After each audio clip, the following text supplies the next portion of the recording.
Alrighty, we are live here now. So, welcome you guys to my first ever SFS live stream here. I'm really excited to get into things here with you guys. I think this can become a weekly thing that we do here on the channel, and a very nice thing for you guys. I'm really excited to interact with y'all and see what questions we get here. I see I've already got a couple down in the chat, so as you guys come in here, make sure to drop anything down there that you have for me. I think that first up here, I see my first question is Will Fuller or Kenny Gallaudet this week. Kenny Gallaudet actually got ruled out a few hours ago, I believe. So Will Fuller is probably your only option there, and it's a pretty good one. Will Fuller, he's got the Lions on Thanksgiving tomorrow, so I really like that matchup and think you guys can do awesome there. So Will Fuller is definitely the answer for that one. A.J. Brown, Allen Robinson, Robert Woods, or Raheem Mostert. Those are your four options. You need one wide receiver and a flex. I think that I would choose Allen Robinson and Robert Woods in that scenario. Allen Robinson has the Green Bay Packers this week, and Green Bay the last couple weeks here has not been playing good coverage. Those guys have been struggling, and their secondary has been pretty banged up. So I would go Allen Robinson there, and then Robert Woods against San Fran. Same situation. They're very injury decimated as well. Raheem Mostert, I'd be a bit cautious this week. He is coming back, and the 49ers are getting healthy on offense. But he's a guy, in the first game back, I don't expect running backs to have their usual touch count, so I would be cautious about him. And then A.J. Brown has a tough matchup against the Colts.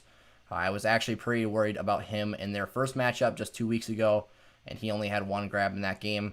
So I don't think things can get much worse than that, but they are not probably going to be great, so I'd stay away from him this week. I hope that helps you out there. What's up, Eric? Glad to have you on the stream. What is tomorrow's video going to be? For Thanksgiving, I've got some lineup advice for you guys tomorrow. I'm going to be going over some running back and wide receiver streams for you guys. I'll probably have my top 5 guys for you this week that I think can help out your teams and whatnot there. I'm not sure if I'll do sits because I don't know if I'll have time to do that here with the stream. But once we get settled in here, I'll know what's going to be up on the plate there. Do I start Jalen Reagor, Amari Cooper, Corey Davis, or John Brown as my wide receiver 2? Let's see. Dallas tomorrow has the Washington football team. And Amari Cooper actually kind of showed some signs of life last week. So I think that might be a nice route to go this week. Corey Davis, same situation, tough matchup against Indianapolis. So I'm not sure I like that. And then John Brown, he's been decent this year, but is more of a stream play. So I think I go Amari Cooper here. Best talent available there. And Jalen Reagor, I think, can be really good the rest of the season or even pop later down the stretch. But Eagles offense right now is a disaster, and I don't have any confidence in those guys until they show me otherwise.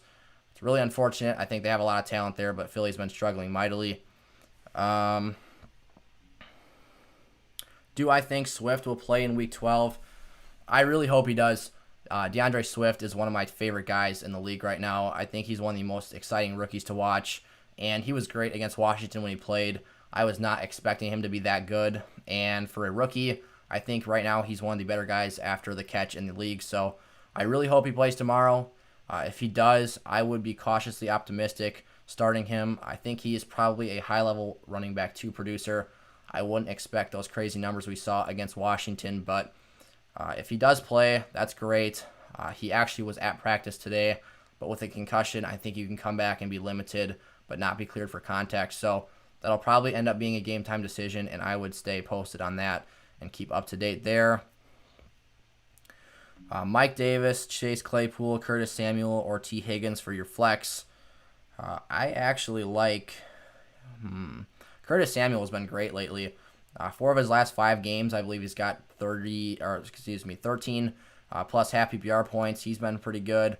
T. Higgins, I would fade off of a little bit right now because Joe Burrow's hurt, and I think that the quarterback play is going to be a mess there. That O-line really screwed the Bengals over. And then the other matchup you've got is Mike Davis. Let's see, who are the Panthers playing this week? The Vikings.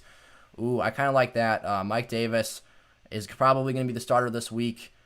Christian McCaffrey returned to practice today. He was in a red shirt, though, so he was not cleared for contact, and I would not expect him to be on the field this week. He's listed as doubtful right now, so I think we're going to see another week of Mike Davis, and I think that's where you would go there. I think he's probably my favorite guy in that situation. DJ Moore or Devontae Parker this week. I'd go DJ Moore against the Vikings. Minnesota's secondary has been struggling a lot this season, so I think that's a very advantageous matchup for you there. And then PJ Walker last week was great with DJ Moore. It actually sounds like Teddy B is going to come back and play this week for Carolina, though, so we might see things start to shift back to Robbie Anderson. But DJ Moore still, though, the matchup is too good to pass up there. I'd go with him. Let's see, stuff's coming in pretty quick here. I need to scroll up a bit. I missed some stuff. Pick 3, McLaurin, Hopkins, A.J. Brown, Michael Thomas, and Julio Jones. I think this week I would go Hopkins as a lock for me, and I think Michael Thomas is getting into that lock scenario as well. He really bounced back last week and impressed me. I'm really happy with what I saw from him, especially with Taysom Hill at his quarterback. I thought that was going to be kind of a risky thing for me, and I was very nervous about that, but things actually turned out pretty well there. So Hopkins and McLaurin are the first 2 for me. A.J. Brown has a tough matchup, but Julio Jones, I think, normally would be a lock, but right now he's got that hamstring injury and is probably going to be a game-time decision. So I would stay up to date on that. I think Julio is the guy I'd pick here, but you need to stay up to date with that and make sure he is going to play come game time. Otherwise, A.J. Brown is a solid emergency option as well.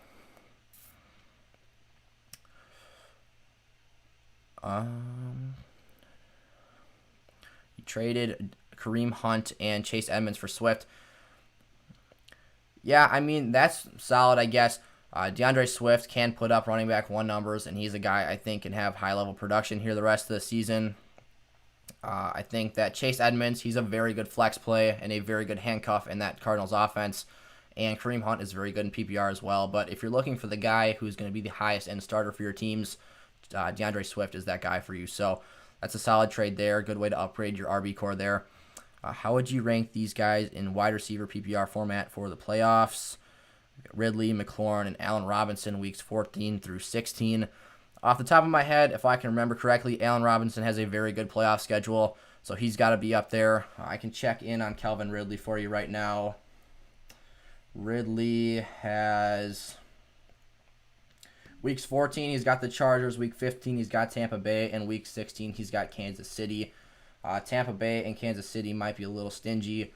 LA's defense, I think, has actually underperformed this year, so maybe not too much of a tough matchup there. And then who was the other? McLaurin. Let's check his matchups. Scary Terry's got Pittsburgh, San Fran. Oh, sorry, he does not have Pittsburgh. That's week 13. Week 14, he has San Fran. Week 15, he has Seattle. And week 16, he has Carolina. I think that's a pretty darn good schedule. So I think I would probably end up going with McLaurin 1, Robinson 2, Ridley 3. All 3 of those guys are great options. I think McLaurin landed highest of the 3 guys on my rest of season wide receiver rankings in yesterday's video. I think things pretty much played out the way that I had that ranked there, except for I bumped Allen Robinson up a spot because his playoff schedule is pretty good.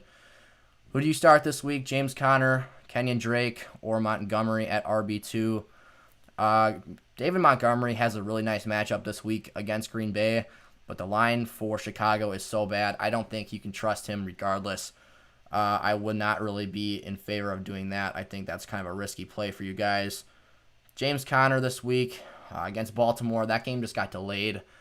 It was supposed to be the the Thanksgiving night game tomorrow, and then they ended up flexing it back to Sunday because the Ravens had a bunch of COVID cases. So I would be careful about that one. And then Kenyon Drake, who do the Cardinals have this week? Sorry, guys, I haven't done my lineup advice yet, so I don't have this stuff fresh in my memory. Drake's got the Pats. Pats are solid on defense this year, but they're not great. I think I'd still go with Drake and Conner this week. David Montgomery pretty much needs a touchdown to be relevant because that line is so bad, and he's not getting a very high yards per rushing attempt. So I think David Montgomery needs to be the odd man out here. PPR wide receiver 2, Pittman, Boyd, or AB. This week I would go with AB. He's been the highest targeted and the guy with the most receptions in that Tampa offense the last couple of weeks here, and Tom Brady has been making an emphasis to get him the football. So Pittman's been really good, and he's trending up right now. I think Boyd is trending down after that Joe Burrow injury, but Antonio Brown is a guy you can trust going forward the rest of the season, and I really like in lineups. Start Godwin or Boyd this week, and then Zeke or Montgomery. I'd go with Zeke against Washington. He played pretty good against Minnesota last week. And then Chris Godwin, I think, is that perfect option for Tom Brady in that offense. So I'd go with him there. Thank you for the support. Now that's garbage. Yeah, Woods is a solid wide receiver 2 in PPR. I think going forward, he is actually probably a borderline wide receiver 1 in standard leagues. I really like his rushing value and upside he gets there. And I think that gives him some really nice advantages in your lineups. He's a really safe guy to have, and sometimes he goes off if he gets in the end zone. So Robert Woods is definitely a guy I like the rest of the season. What about Pittman or Amari? Has a better matchup. I think what you're trying to ask is who has a better matchup, Pittman or Amari Cooper. The Tennessee Titans, I think, are not a very stout defensive backcourt against the pass, and Michael Pittman actually did decent against them a couple weeks ago. And then Amari Cooper, Dallas has Washington next week. I think Pittman has the easier matchup, but I think that Amari Cooper is still the way to go here. I think that this game might be kind of low scoring on Thanksgiving tomorrow, but Amari Cooper definitely has that star-studded pedigree where he can get you guys some big plays. A little bit shaky floor because of that offense, but things are trending up right now, so I still like him. What are my thoughts on Austin Eckler? This is a great question. Austin Eckler, I really like him when he's on the field. And when he is on the field, he's a very good PPR player and a RB1. I think he's one of the better running backs in the league, honestly, in terms of a dynamic player that can get it done through the air and on the ground. But the only issue he's had, obviously, this season was that hamstring strain. And he hasn't been on the field in a long time. I forget what week he got injured, but he was very solid up until that point. I think right now, though, we need to be a little bit cautious about him this week. He's expected to play. I know he was squatting 405 on his story the other day on IG, and he was looking pretty good and rehabbed, and he even said he was coming back. But I don't think a running back can be trusted in their first game back recovering from an injury. I've been saying this, but running backs in their first game back, coaches don't really want to give them that full 20-plus touch workload. They hold them back a little bit and want to get them back into the swing of things and get them rolling again offensively. So I think Eckler needs to have a little bit of caution this week. He's definitely a guy going forward, though. I like his playoff schedule, weeks 14 through 16. He's got a great lineup. So Eckler, the rest of the season, I think, is going to be really good. And when I come out with my rest of season rankings for the fantasy playoffs in a couple weeks here, he's definitely going to be higher up on the list. But right now, just for this week in Week 12, we got to wait and see if he's even going to play and how he's going to do in that game. Is CeeDee Lamb and Robbie Anderson a good trade for DK Metcalf? I say yes. CeeDee Lamb, very talented, and this guy is probably going to pop next season. We've already seen some of that star flashes from him this year. And Robbie Anderson has been really solid all season long. And he's actually had a pretty safe floor. It's definitely a career year for him. Matt Rule is doing some great things down in Carolina. That offense is looking a lot better. That roster as a whole, they're playing good football down there. They're really physical. They're just not winning. They're close games, and they're dropping some ones close. So DK Metcalf is one of my top guys. He's my 5th ranked receiver for the rest of the season. I think that's a guy you go after for those two guys. And I think, like I said, CeeDee Lamb is going to be great the rest of his career. He's going to have a great career in Dallas. But for this season, DK Metcalf is the route to go. What do I think about Darren Waller this week? Oh, man, what did I just do? I accidentally just scrolled way down the chat. So now I got to scroll back up and find that comment that I was trying to answer. It was about Darren Waller, though. Regardless, Darren Waller this week, Las Vegas has the Atlanta Falcons. The Falcons are just not a good secondary, and they're actually playing some better defense than we've seen from them lately, but I still think that that's a group that's struggling, and so Darren Waller is a must-start tight end. I don't really think it's in question right now. I'd say him and Travis Kelce are at the top of the group there. Darren Waller shouldn't be in consideration if you're starting him or not. He's going in your lineups regardless of who you got on your bench or who you've got for a streaming option. So Darren Waller this week's fantastic. I really like him going forward. He's been excellent. And that Raiders offense as a whole, honestly, has been trending up this whole season. They're doing pretty good, and I think that those guys are playing some pretty physical football. John Gruden's a guy who I'd say is a sleeper candidate for Coach of the Year this season and could do some big things in the playoffs and maybe have some big upsets there. So Start Duke Johnson or Ty Montgomery this week. Or, excuse me, David Montgomery. Jeez, I keep thinking Ty Montgomery. I'm a Packers fan, so sorry about that. Duke Johnson, I think, is probably the way to go this week against Detroit. The Lions have had a terrible running defense the last few weeks here. Duke Johnson, I think, he's a guy who's kind of underproduced in his 2 starts here so far. I think that he has a much higher ceiling as a wide receiver, a receiving back out of the backfield. He's a guy, I think, it's not necessarily a bell cow. He's not a true running back. He's more of a, what would you call it, a scat back. He's a little bit more of a versatile guy that gets things done, and they use him in that way. So Duke Johnson, I think, is the way to go here.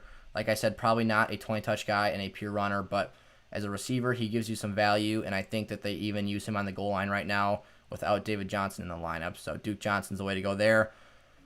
Devonta Adams for Derrick Henry. I think this depends on how your league is scored. So if this is a standard or a PPR league, and then what the rest of your wide receiver core would look like without Adams on your team. Devonta Adams is my wide receiver 1 for the rest of the season. I've been saying since the beginning of the year that this is my top wideout in the league for fantasy football in 2020. And Derrick Henry, though, is also my running back 1 for the rest of the season. So his schedule is great. I think both of these players are excellent.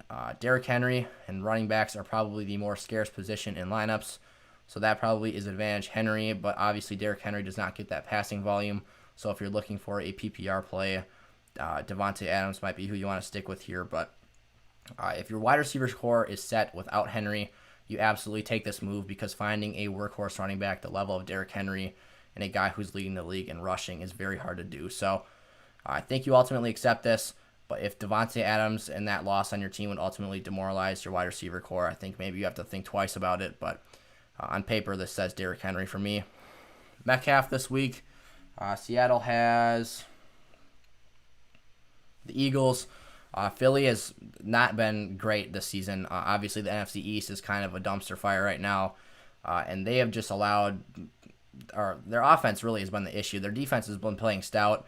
Their front seven's been getting after the quarterback, and they've been blitzing and stuff. So DK Metcalf, I think we actually saw him against Philly in his rookie season against Philly in the playoffs, and he did pretty good there. They ended up winning that game and going on and playing Green Bay at Lambeau.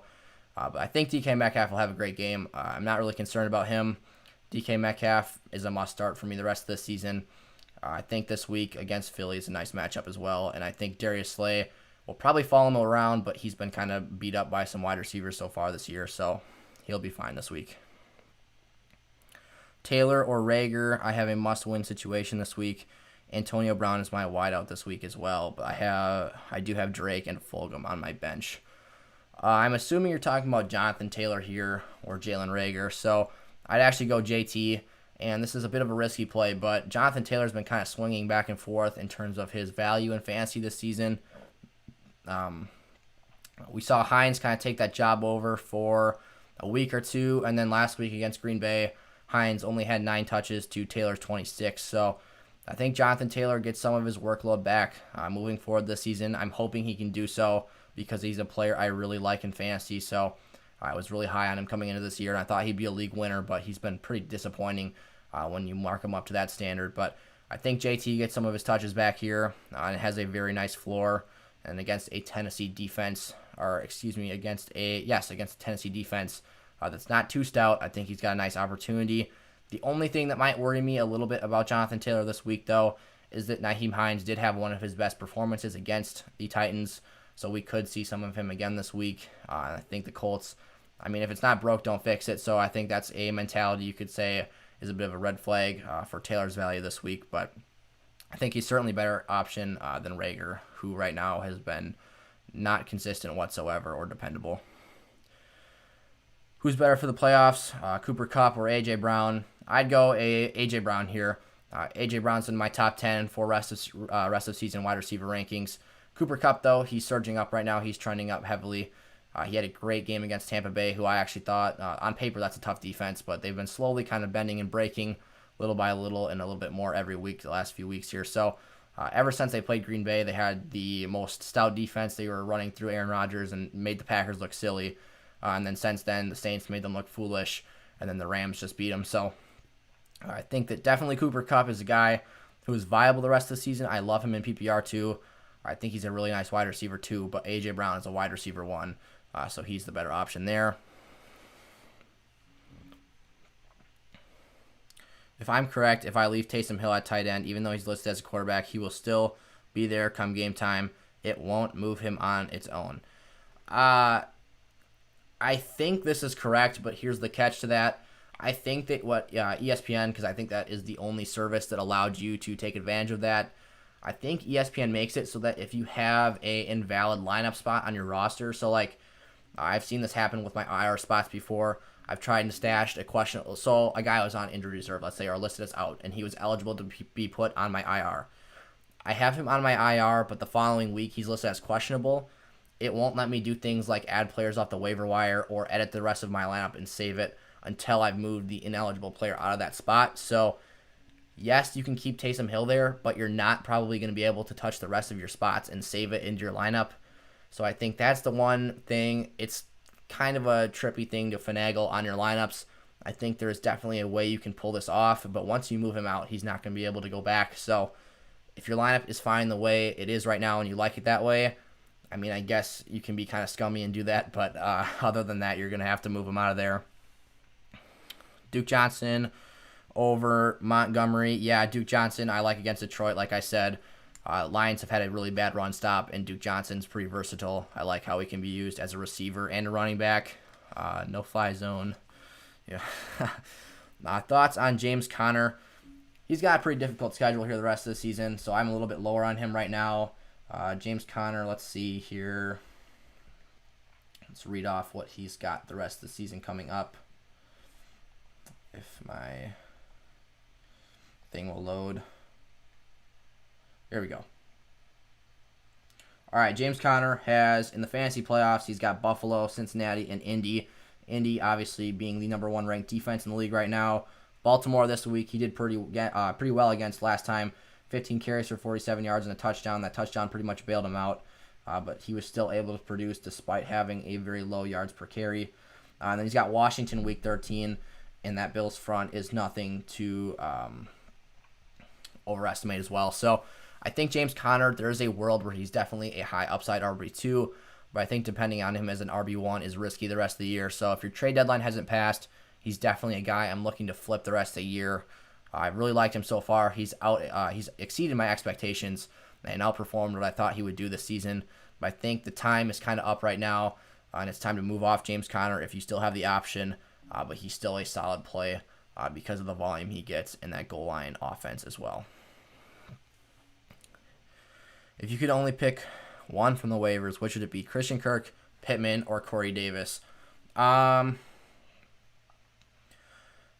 think I would rank these guys 1 Pittman, 2 Kirk, and 3 Corey Davis. Excuse me. Michael Pittman right now I think is the most impressive wide receiver in that Colts offense. I think I like him right now better than T.Y. Hilton. I think that he's kind of had his time pass here. T.Y. Hilton obviously had a great career in Indy, but I think Michael Pittman is starting to kind of grasp that number 1 spot in the offense.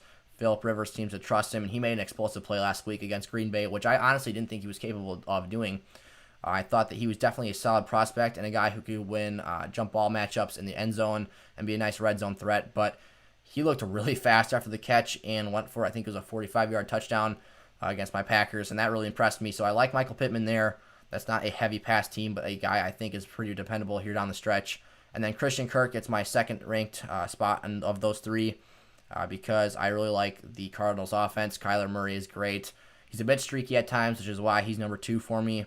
I think ultimately this guy can make big plays happen, but he's a little bit inconsistent. And then Corey Davis, super low passing volume offense. I mean, we see A.J. Brown have to produce wide receiver 1 numbers on like 5 or 6 catches. And then Corey Davis sometimes has a nice complementary role there as well. He actually seems to thrive when the Titans have a nice matchup, or a tough matchup, because they seemingly kind of clamp up A.J. Brown for most of the game, and that leaves Corey Davis open. And then he has some nice work. So all of them are solid options. They're all nice stream plays, but Michael Pittman is my favorite there. Oh, wow. Joel Finney really hammering home the point of James Conner. I got you, man. Should I trade James Conner and Corey Davis for Kenyon Drake and Michael Thomas?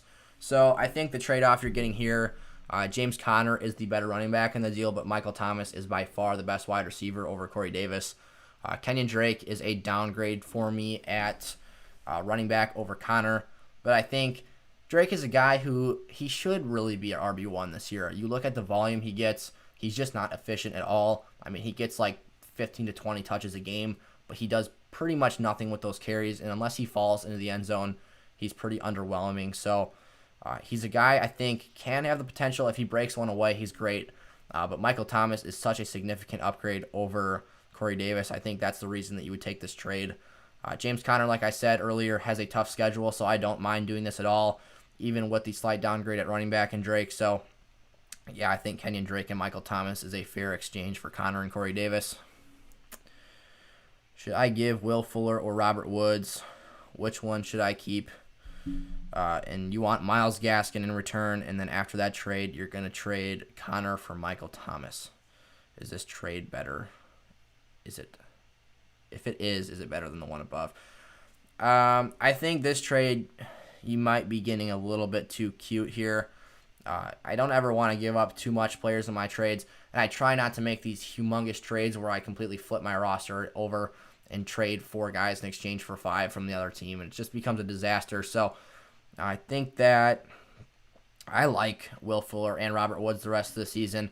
I would like to hang on to those guys. Myles Gaskin is a guy I'm kind of worried about here the rest of the season. Salvon Ahmed has came in and done pretty well in his absence, and Myles Gaskin returned to practice today, but I'm not really sure he's going to get all of his carries back. I'm not necessarily saying that he's going to be benched for Ahmed, but I think that they definitely keep him as a part of that offense, and he's going to have a role going forward. So if you can get your hands on Michael Thomas, though, that's great. But I think I would take that Kenyon Drake and Michael Thomas trade in exchange for Conner and Davis. Taysom or Derek Carr at QB this week? That's a great question. Let me check the matchups. Derek Carr has the Falcons, so already I really like that matchup.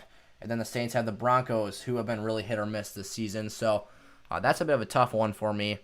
I think now that's garbage is making me laugh because he's getting mad about people spamming. I think ultimately I would go with Taysom Hill against Denver, and this is simply because of his rushing upside. I mean, that option offense they're running right now, it almost kind of reminds you of that Broncos offense with Tim Tebow at the helm. They're being very good running the football, and Taysom Hill was pretty efficient on his passing attempts last week. Derek Carr and that Raiders offense, they're run first. They want to give the ball to Josh Jacobs as many times as they can and run as efficiently as possible. Obviously, the passing lanes will be there, and he might hit a couple home run balls. I mean, Aguilar and Ruggs are pretty good deep threats, so I think there's some upside there, but the safer route is to take the rushing upside with Taysom Hill and go with him as your QB this week. Salvon Ahmed, Gus Edwards, or JT this week, PPR.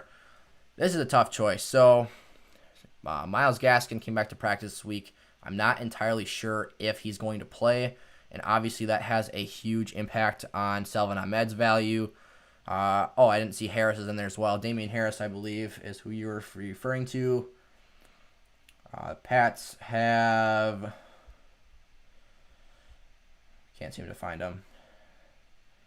The Patriots, if I could find them on FantasyCast here, are playing the Cardinals.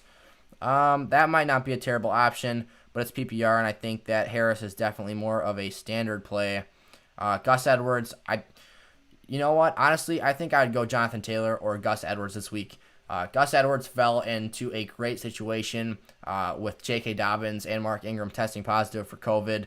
Obviously not good for them, but Gus Edwards' fantasy value is going up this week because there's basically no one to compete with carries there except for Lamar Jackson. So the Ravens have the Steelers, though, one of the top-ranked running defenses in the league. But I think Gus Edwards, he's going to get so many carries in that game. He probably gets some goal line touches as well. That might be a safe option. And then JT against the Titans. They don't have a solid defense either, so I think that could be a route to go there. Conner for Michael Thomas. Yeah, I agree with that. If you can get Michael Thomas in exchange for James Conner, that gives you some nice upside, especially in PPR formats. Scott or Murray. Now, are you talking about Boston Scott, or am I just being a dunce right now and blanking right now on who you're talking about? If you're talking about Boston Scott, I would assume you're not talking about Kyler Murray, so you'd be talking about Latavius Murray. I think that in terms of a handcuff, Latavius Murray is probably a better guy just because of the work you would see if Alvin Kamara went down there. Let me clarify that if you want me to get back to that question.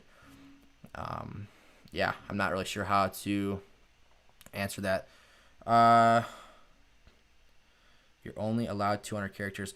I'm not sure why that is. I can try and fix that later if you guys would like. Please pick 2. Chris Godwin, Justin Jefferson, Michael Thomas, DJ Moore this week. I really like Chris Godwin off the top of my head against Kansas City. I think that's a great matchup.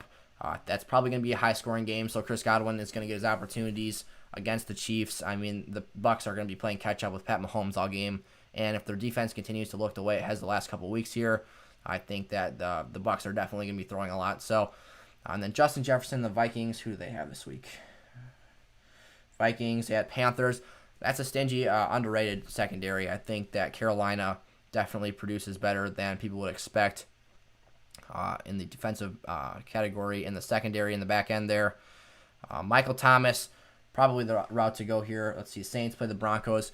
Yeah, I think I'd go with Michael Thomas there, especially if this is PPR because he's got that really safe floor and he gets all those targets. But DJ Moore is not a bad matchup either against the Vikings. So my top 2 would be Godwin and Thomas, and if you'd like to change that up a little bit, I could see you going with Moore in there somewhere as well. What's up, Roy Kim? You've been on all my videos lately. Really appreciate your support, man. You've been a true here on the channel. Lost Mack week 1. Start Murray or Scott this week. All right, gotcha. So, Marlon Mack, yeah, that was a tough injury for people who drafted him in probably the middle rounds of your leagues. That was a big boost for Taylor owners. Honestly, I think that if you're looking for a guy who's going to be the most involved in his offense despite not starting, I think Latavius Murray is your guy to go with here. I mean, he still had a healthy... I was watching the Saints game, and he actually got a bunch of snaps and was on the field a lot in that one. Let's look up Latavius Murray here. Yeah, 12 carries last week against Atlanta. Boston Scott's explosive, and he can be used as a receiver, but he's just not going to get that many carries unless something happens to Miles Sanders, and if it did, I would be a very sad man. So, Latavius Murray is the way to go here. He's got 12 carries, 9 carries, 10 carries, 8 carries, 11 carries. They're using him even when Kamara is healthy and on the field. So, Latavius Murray, a great option to go there if you're looking for an emergency start. Choose 2 flexes, please. Parker, I'm assuming this is Devonta Parker, Chris Godwin, Jalen Reagor. Is this Chris Carson? Noah Fant, Eckler if he plays. All right, Andrew, I think I would go with Godwin here for sure as a lock at that first spot. Like I just said, if you heard, great matchup against Kansas City. Their defense has been somewhat stingy in the secondary, but they are going to have a shootout, I'm guessing, against the Bucs. So I expect a high score in that one. Chris Carson is supposed to come back this week for Seattle, I believe. Let's check. Yeah, he's questionable right now. Chris Carson and the Seahawks have the Eagles. But like I said, same deal with Eckler here. You got to be a little bit careful. I think that Pete Carroll and who is the Chargers head coach? I'm blanking on him right now on his name. But anyways, I think those coaches will be a little bit cautious and conservative with their running backs coming back in their first week of play. I think we might see 10 to 12 touches for them each, but I'd be shocked to see either of these guys go for 20 plus. So Chris Carson, though, probably a little bit safer just because he hasn't been gone as long as Eckler has. But I don't like going Reagor. He's too risky for me, even against a good matchup. He could definitely have a huge game, but he could also have 1 catch and 8 yards. So not an investment I would like to take there. So I think, honestly, I think I'd go Carson just because if he plays. I mean, it comes down to if either of these running backs play. I'm expecting they both do, but rest of season, I definitely like Eckler better once he gets back in that lineup. But that's a tough one there for me, but I think I'd go Carson. Flex, Justin Jefferson, David Montgomery, or Duke Johnson. I think if we're looking at a standard league, you might want to go with the running back and Duke Johnson just because volume is more meaningful to your lineups in that situation. You want more touches and consistency out of your guys. But if it's PPR, I think you definitely go with Justin Jefferson and the wide receiver route. He's got a tougher matchup than Duke Johnson does, but I expect that tomorrow Duke Johnson will be pretty good on Thanksgiving, and Justin Jefferson will still get his numbers against the Panthers. That entire offense in Minnesota has been trending up lately, so I think that's a route you guys could go.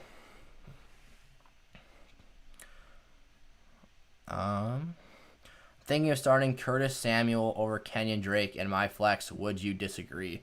Well, I mean, on paper, or at least before the season, that sounds like a silly idea. But right now, with how Curtis Samuel is playing and how ineffective Kenyon Drake has been, it's something that you definitely have to consider. I mean, 11 carries, 29 yards. So you're literally looking at and 4 catches for 31 yards. So let's say this is PPR scoring, full PPR, and he did not get the touchdown that he did get against Seattle. You're looking at 2, 7, 9 points out of Kenyon Drake. That's just not cutting it for your running back. Probably over RB1 or 2 in fantasy. And then you look at Curtis Samuel and what he's been doing lately. Curtis Samuel's been playing out of his mind. In half PPR scoring, he's got 13 plus in 4 of his last 5 games. So I could see it against Minnesota. That secondary is very weak. I think that, honestly, if you were to start him, I wouldn't have an issue with it. Curtis Samuel, I think going forward the rest of the season, could get into my top 24 by the end of the year. He's playing really good right now. Oh, man, my chat's going crazy again. Holy cow. What just happened?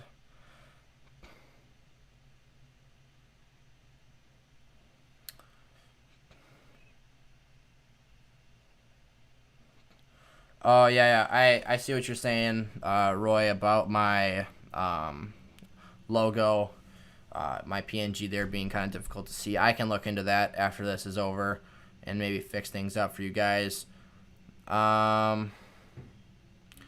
And why does my room always look so dark? I'm in my studio right now, if that's what you want to call it. I've just got one studio light on me. I don't actually have like the room light turned on, so I can't really show you guys, but it's just like one panel. It's a light panel. It's a LED that I just turn on, and then that flicks on, and is the only light I've got in my room. So that's why it's dark in here. Man, I'm really scrolling here. Deontay Johnson, Chris Godwin, or Brandon Cooks this week. Sorry, you guys. I think I got scrolled down and I missed a lot of your guys' comments, but there's plenty to choose from here. So I think this week, man, if you can only choose one of those guys, I think I would stay clear of Deontay Johnson, even though he's been great this week. Baltimore really did a number on him last time. I believe he only had 1 catch in that game and was the least effective Pittsburgh wide receiver. Chris Godwin, though, I think he's the way to go here. Brandon Cooks has a really nice matchup on Thanksgiving. But I would say that the talent definitely goes to Chris Godwin, and I think the game situation goes to Godwin as well. So I think he's the route to go there. Todd Gurley or J.D. McKissick this week. Just to entertain the idea, let's see who Atlanta plays is the Saints. Oh, never mind. Scratch that. They play the Raiders. I go Todd Gurley this week. He's got a really tough schedule the rest of the season, but this week at least, I think you can run against the Las Vegas Raiders, So I go that route. J.D. McKissick, though, definitely a nice PPR flex option because they line him up in the slot and use him as a wide receiver, honestly, and you get some handful of catches there. How do you think Miles Sanders' playoff schedule looks? Should I look to move him? I definitely would not panic on Miles Sanders the rest of this season. I actually thought his playoff schedule was quite nice, to be honest. He's got New Orleans in the first game, which is tough. That is definitely one he has to get past, but he's a very good runner. I think he looks really smooth when he has the ball in his hands. And if he can do 2 things, not fumble and have that offense not suck for a game, they're going to put up some nice numbers, and I think he can be viable in that matchup. I would definitely hang on to Miles Sanders. And then after that, he's got Arizona and Dallas. 2 great matchups. I would not be looking to move him, and I think he's a great option for your team. So definitely hang on to Miles Sanders there. Will Mixon come back this season? That's a tough one. I really hope he does. I'll actually look it up right now. We'll see what we're looking at for Joe Mixon here. I was so excited about Joe Mixon. I thought he was going to just have the greatest stretch here down the rest of the season, and he was shooting up my rankings. But that injury and moving him to IR really killed his value, unfortunately, for a lot of your guys' teams. He's ineligible for 2 more games. So at the very least, best case scenario, we're not going to be with Joe Mixon in weeks 12 and 13. So the best case scenario is that he comes back week 14 for the level 1 playoff game. And then, like I've been saying all stream here, is that I'd be cautious about those running backs in their first games back. So I think Joe Mixon, we will see him again at the end of the season potentially. The Bengals might possibly shut him down, though, and not play him the rest of the year. We had this conversation with Christian McCaffrey, but now we know that air is cleared up there, and he's going to continue to be a part of that offense. But I definitely think Joe Mixon, if he is back, has some value, but I don't know if he'll be back this year. Considering how bad the Bengals are, they might just opt to shut him down and play safe going into the offseason and look to upgrade that O-line and get some help for their offense. Mike Evans, a decent flex for your team this week. Yeah, I think Mike Evans is a great flex this week. I had written the guy off until the last few weeks here. He's slowly been trending up. He's a little bit of a touchdown-dependent guy, but he's still Mike Evans, and he's an excellent talent and a great guy in the red zone. So against Kansas City, still a guy I really like this week. They're ranked highly on fantasy. Let's see here. Kansas City is the 4th-ranked team against the pass, but I would argue they're slightly overrated in that category. I think the stats might be a little bit deceiving because Pat Mahomes gets up to such a big lead, they make you throw the ball and they get picks. So Mike Evans, I like that play. Would you trade Jonathan Taylor and Claypool for Terry McLaurin? I think this comes down to what does the rest of your running back core look like after this deal. I have solid running backs and another top receiver. Then yes, you take this deal. So Jonathan Taylor and Chase Claypool, both great options. I had Terry McLaurin as my wide receiver 10, I believe, for the rest of the season, and Claypool only as my 24th ranked guy, just because of all the other options in that Steelers offense. And then if you have other solid RB options, Jonathan Taylor, I'm fine with moving off of him because he has his risks. I've been curious. Oh, I already answered that. JT, Justin Jefferson, or Mike Davis this week. Carolina against... I really need to memorize these. Carolina against the Vikings, I think you go Mike Davis. We've seen him be used highly as a runner and a receiver, and Justin Jefferson has a great matchup as well in terms of how he's been playing in that offense. Carolina a little bit stingy on the defensive side of the ball, but just in terms of how Justin Jefferson's been producing, he's a great option, but I would go Mike Davis. DK Metcalf for Zeke and A.J. Brown. If you need help at running back, then I could see you doing this. I think Zeke is a low-end RB1 play the rest of the year, and definitely more of a standard guy than a PPR play. He was being used highly as a receiver early on in the season, and I think that he was a guy to look for there. I'll take... never mind. I would... A.J. Brown. What's up, Austin Hill? Metcalf has the Rams in Week 16, and they shut him down once already. Yeah, I would say the one thing about that, though, is that DK Metcalf was actually open at times in the game, and watching that, Russell Wilson literally didn't even turn his head to the side of the field that Ramsey was covering Metcalf on. He only gave him a couple of looks, and it wasn't until the late third and fourth quarter that he really got an opportunity to play. So DK Metcalf, I definitely think can't get worse than how he played the last time. Metcalf has a nice playoff schedule, though, other than the Rams. And just having Russell Wilson and being in that Seahawks offense, I think, is a plus.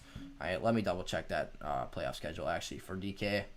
But he's been excellent all year long. I don't expect him to put up more than one disappointing outing for the rest of the 6 or 7 games here left on the schedule. Yeah, Jets in Week 14, and then Washington, he can definitely exploit that matchup. They're a good front seven, but Russell Wilson's mobility can avoid that. Robert Woods or Deontay Johnson this week. I think you go Robert Woods against the 49ers. Deontay Johnson I would take in any other matchup, but the Ravens shut him down the last time they played. Should I start Michael Thomas this week? Yes, I think Michael Thomas will continue to stay on track and be a starting level player for your teams. When do I think Eckler will be back? He's supposed to come back this week, and according to himself, Austin Eckler, the man, the myth, he should be ready to go this week, but I don't expect him to be at his top fantasy performance this week. I think they'll hold him back slightly, but he'll definitely be involved in that game if he suits up. Pick one flex, please. James White, Curtis Samuel, and Michael Pittman. I go Curtis Samuel. He's on a hot streak right now. I think I've said this a couple times in the stream, but 13-plus fantasy points in 4 of his 5 last games. Does anyone else do... I don't know what that question's about. I have Ridley, Hopkins, Jefferson, Higgins, and Woods. Pick 3, trade 1, bench 1. Wow. Okay. This is a bit of an interesting scenario here. So you got 5 wide receivers. I think that the 3 you want to keep around here are probably Hopkins, Ridley, and Jefferson. I think if you're going to bench a guy, I would keep Robert Woods on the bench, and T. Higgins is the one I would trade. T. Higgins trending down right now. He's been a great rookie and definitely outproduced my expectations for him. But without Joe Burrow, I'm not so sure he's going to be the same level producer. And I think that he's a little bit risky the rest of the season. 1K coming soon. Yeah, hopefully we'll get to that mark a couple days here. Or not a couple days, a couple weeks rather. We're growing steadily, so that'll be awesome to see once that happens. Pick 3, full PPR, Sanders, Gibson, Zeke, Swift. If Swift plays, I think he definitely deserves to be considered here. But with that being kind of up in the air right now, I think you go Gibson against Dallas. You just plug Zeke in there because he'll be consistent. Not so sure if his ceiling is that high against the Washington football team, but he's definitely a starting level player. And then I like Miles Sanders against Seattle. I think that'll be a high score and a very nice opportunity for him.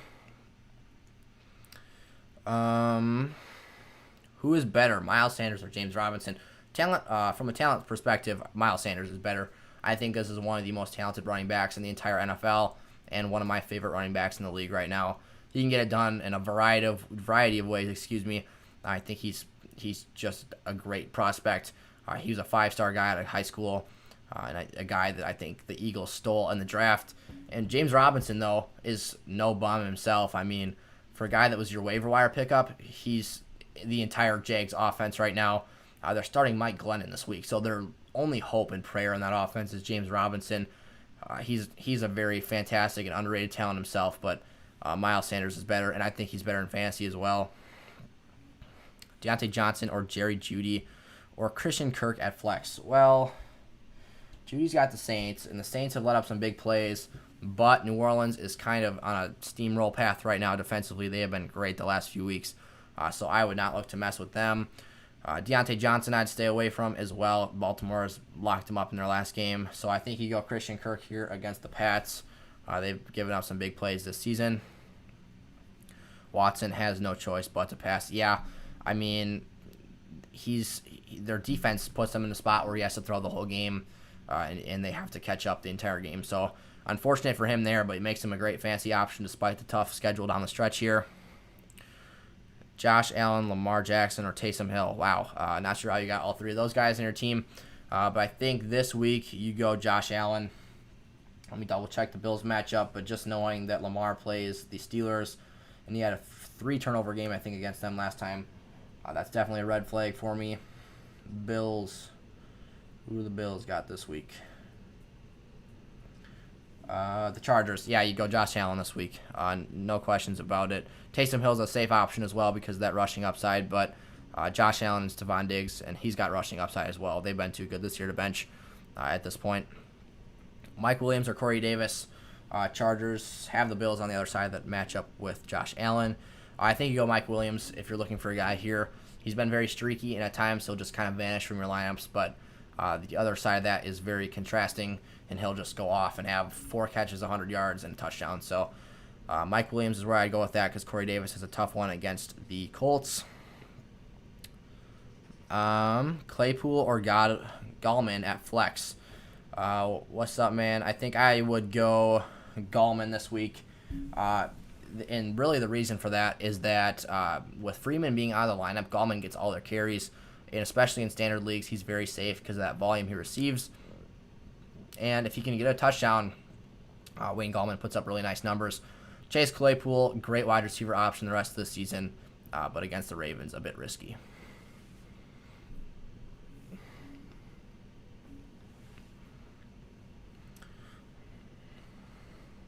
Yeah, I agree. I think if you have the wide receiver depth, you don't want to risk playing Julio this week because of that hamstring. Those are really annoying. If you've ever had one before, you know hamstrings are awful and you cannot play at your full capability. So Julio, he's been battling this thing all year long since the beginning of the season and before going back into the preseason. So Julio Jones definitely grinding through that this season, but if it's flaring up again, I'd be cautious about him.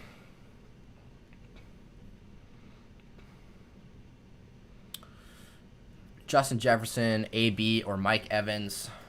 If you have to pick one, I think I would go... this is tough. So, we haven't seen Antonio Brown have that massive game yet where he just goes off and has 100-plus yards and a touchdown, but he's been very consistent. He has the team lead in receptions the last 2 weeks. He's been a very safe floor play in PPR leagues, but he hasn't really shown his ceiling yet.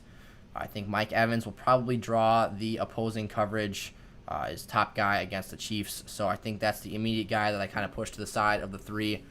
And then Justin Jefferson has been one of the best rookies in the league this year, if not the rookie of the year offensively with Joe Burrow going down now. So I really like Justin Jefferson, but against Carolina, I think it's a bit risky. Rolling the dice, I think I would roll the dice and go with Antonio Brown here and hope for that ceiling against the Kansas City Chiefs and hope they get into a shootout. But otherwise, I think Justin Jefferson is a close second. Duke Johnson or Clyde Edwards-Helaire in full PPR? That's a great question. Who do the Chiefs have? The Bucks. So I would actually go, man, it sounds crazy, but I think I would go. Facing the Bucks makes me want to sit Clyde Edwards-Helaire, and that's because they are very good against the running attack for opposing offenses, but Clyde offers so much more as a receiver that I think it's a tough call here. Duke Johnson by far has the best matchup against Detroit, and he can get done as a receiver as well. But just having CEH be available to catch passes, and I know that he's not necessarily going to have the best day on the ground, but he always has the potential to go off in the receiving game or score a touchdown. So that makes this choice really tough. So ultimately, I think the safer play is Duke Johnson, but I think Clyde still has some value this week. It's a tough call for me. I think I would lean slightly towards Duke Johnson, though, because I think it's a little bit less risky. I think that CEH will see maybe less touches than Duke will in that game.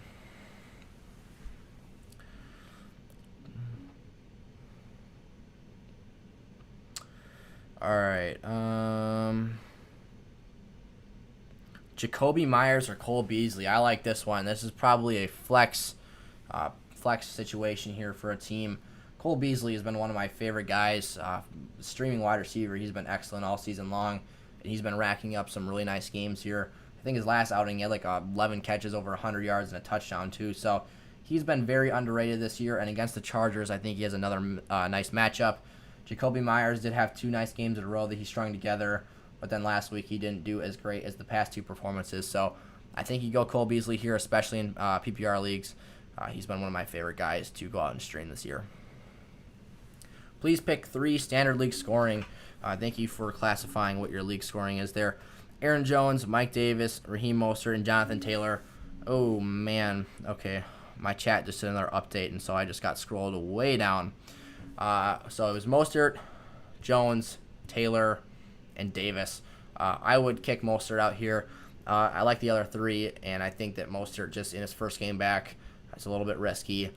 We don't know what we're going to see from him in that first contest, so I think that you ultimately go with those other 3 guys. Thoughts on benching A.J. Brown at the Colts for Aguilar at the Falcons?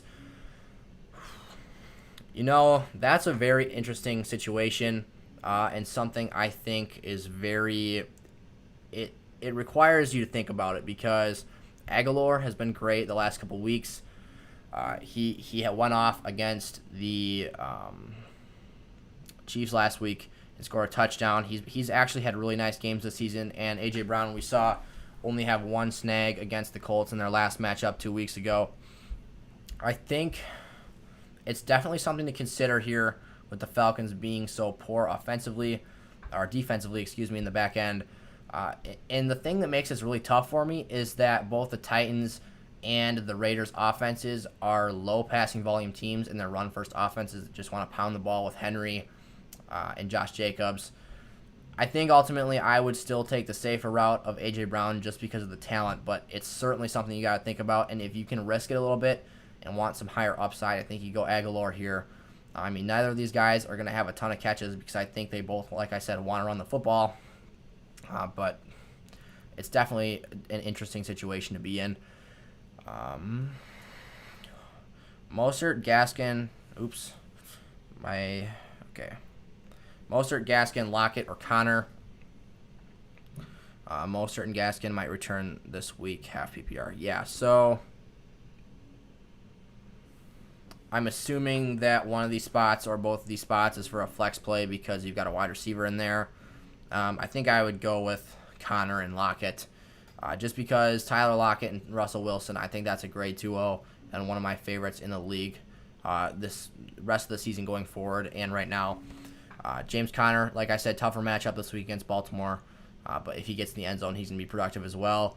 The one guy I would definitely shy away from is Myles Gaskin here. I want to see how that Dolphins backfield pans out here since Salvon Ahmed has been there, but if you want to sub out Connor for Mostert, I think that might be something you can consider.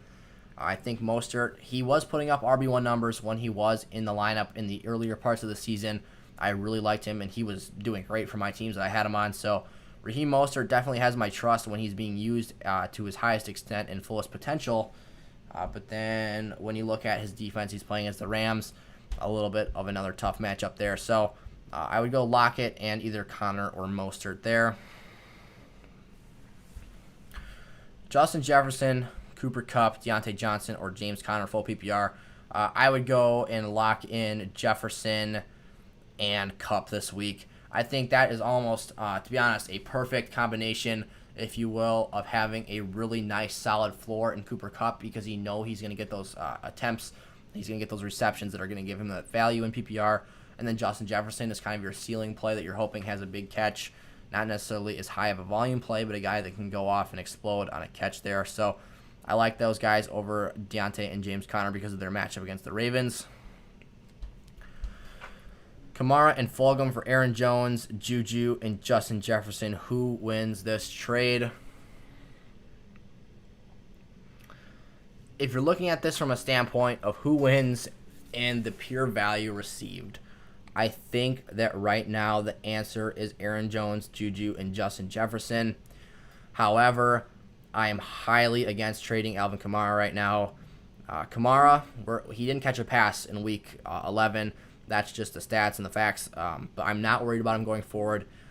If what we saw from him against the Falcons is his floor, I think you guys should be jumping for joy and screaming because that's a great floor to have from your RB1. He didn't catch a pass. That's what he does best. He's best at being a receiving back, and the fact that Taysom Hill didn't give him one ball to catch just shows how great of a talent he is and how well he can be used in that offense.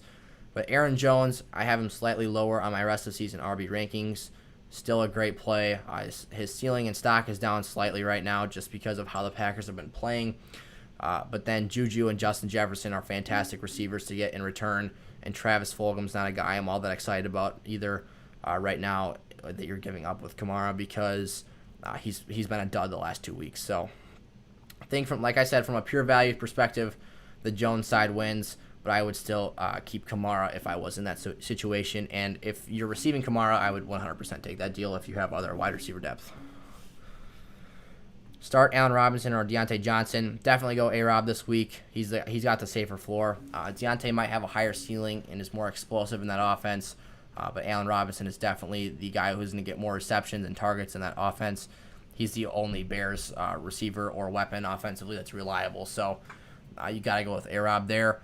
Tyler Boyd or Duke Johnson PPR. I think I would go with... You got to go with Duke Johnson, I think. I mean, Tyler Boyd's been fantastic all year, and he was one of my favorite guys to go trade for and one of my sneakier plays at the wide receiver 2 spot. I thought he was starting to get into that lock-in situation there for a guy who was really undervalued in draft season, I thought. Tyler Boyd's had a great year, but without Joe Burrow, I don't think he's the same. I mean, we saw what he did with Andy Dalton last year, and then he significantly regressed when he got pulled out of the lineup. So Duke Johnson, great matchup this week on Thanksgiving. I think he's going to be a great play for you guys. And then my RB. Oh, I lost it. Oh, man. I feel bad now because found it. All right, my running back. CMC, Eckler, Sanders, and Mixon. Who should I trade? Okay, so you've got some really good pieces to work with here. And honestly, get rid of Joe Mixon. 2 weeks ago, I would have told you. 3 weeks ago, I would have told you Joe Mixon, fantastic guy to go buy low for the rest of the season. A guy who hadn't played in a couple weeks, and I thought would come back and produce those numbers that I expected from him and be a great play in your lineups. But that foot is really worrying me. He has not been on the field in more time than I would like to see. And I think that he's a guy I would look to move off of the rest of the season. And then, honestly, if you can move CMC for an Aaron Jones and a wide receiver, I think that's a move you entertain as well, because Aaron Jones is a very nice player at the running back position, and then you've got Eckler and Sanders still there on the team. CMC, really like him. He's obviously the running back one in fantasy last season, but the injuries have been an issue this year, and it can't be denied. He's 100% struggled this year, but was staying on the field, and that's honestly a skill set for a football player. And in fantasy football, injuries are 100% a thing that needs to be considered when selecting and building your roster. So CMC, that injury scares me a little bit. Obviously came back for one game after missing like 4 or 5 weeks. I think it might have even been 6 games. So I would definitely look to move off CMC. If you can get enough value in return, don't just sell him for dirt cheap.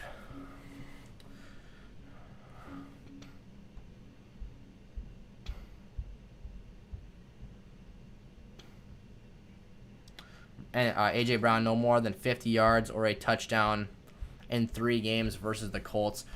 Yeah, man, James, like I said, that is an extremely intriguing situation looking at Aguilar or A.J. Brown this week. Obviously, Aguilar has a much better matchup, so if you're feeling a little bit ballsy and want to go for that, I would definitely take the risk there. A.J. Brown, I got a lot of flack for saying him as a sit against the Colts in that first game. But I think that if you guys want to sit him down this week for another option, it's definitely a viable choice. I think he will do better than he did last time because they've got film on it and can see what they did in that first game and improve upon that. But Brown's still a risky matchup in Week 12. Jefferson, Kupp, Johnson, or Connor, full PPR. I'd go Justin Jefferson. I think that even though he's got a little bit of a risky floor this week, he still has a nice ceiling against the Panthers, and that might be a nice game to watch. So might be one to watch on Sunday. Cooks versus Detroit or Godwin versus Kansas City at flex, full PPR. I'd go with Godwin. I think Chris Godwin is the more talented player, and that matchup I really like there. So that's the option I would choose. Boyd or Evans, I'd go. It's tough. Who are the Bengals playing again?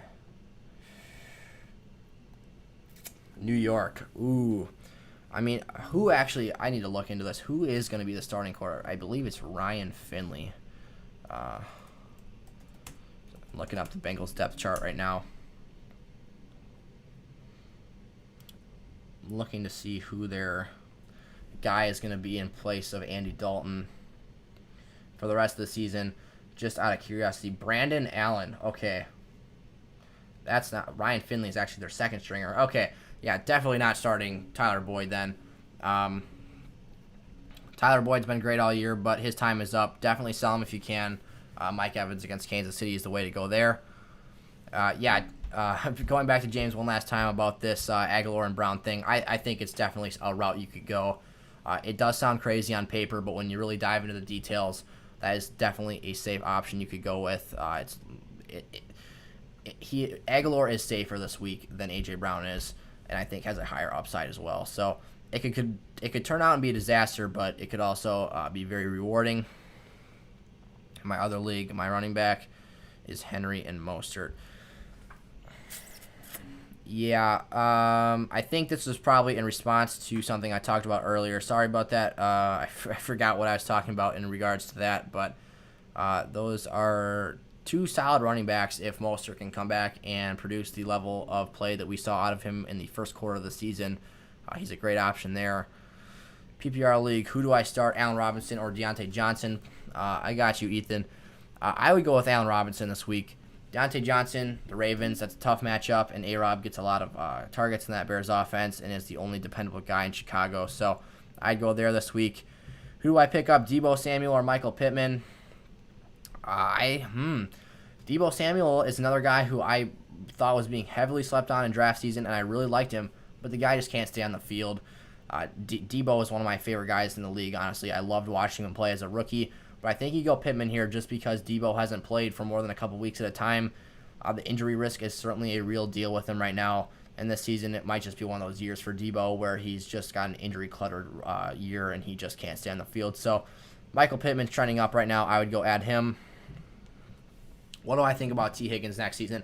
Next season, T. Higgins will be back on track. He's going to have a great sophomore year. I think that the Bengals, if they can go out and get I forget what his name is, absolute beast of a left tackle in the draft and give some help to Joe Burrow and then kick over Jonah Williams to the right tackle side and get their bookend tackles secured up. That Bengals offense is not really missing anything. They just need offensive line help. And I think that everyone as a whole is going to see elevated play in that offense next year. T. Higgins, Boyd, both solid options next season in 2021. I like Joe Mixon as well, assuming that he has that full recovery to his foot. And then the only issue, though, I guess, with Joe Burrow tearing all of those tendons and ligaments in his knee is that we might not see him for an entire calendar year. So it might be until Thanksgiving next season when we see him back on the field, but hoping for a speedy recovery for him. Aaron Rodgers, Deandre Swift, Justin Jefferson for Kyler Murray, James Robinson, DJ Moore. Okay, so you've got A-Rod, Swift, and Jefferson. And then you've got Murray, Robinson, and Moore. Okay, so I think in terms of quarterbacks, advantage Murray. If you're looking in terms of running backs, in standard, Robinson might be more dependable. I mean, he hasn't missed any games this season, and he produced even against Pittsburgh last week. But in PPR, I would say advantage Swift. And then I think Jefferson is better the rest of the season than DJ Moore, even though I like both guys a lot. I think I got to lean the side of Rodgers, Swift, and Jefferson. Kyler Murray is clearly a top 3 to 4 quarterback play the rest of the season, but I think that Aaron Rodgers has been too good in fantasy this year to discount him there. And then Swift has such high upside as a receiver in that offense. I really like his value going forward. And then James Robinson has been excellent all season long and is a bona fide RB1 start at this point.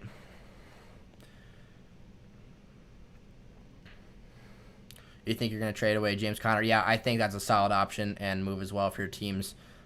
His schedule, I'm not a fan of the rest of the year. Start Andrews or Hunter Henry this week. That's a tough one. This is really the point in the season where the Ravens see their schedule open up massively the rest of the year. And I think that Mark Andrews and Lamar Jackson are going to flourish here down the stretch of the fantasy season. We saw Andrews have a huge day last week in a good matchup, and I think that's going to continue here for those guys. So Pittsburgh is kind of that last roadblock on the way to a huge finish this 2020 season for the Ravens. But I think that Hunter Henry against the Bills has the better matchup for what it's worth. I think both of these guys are kind of touchdown dependent in their own ways. Neither of them see a huge volume in the passing game. I wouldn't fault you for starting Hunter Henry this week.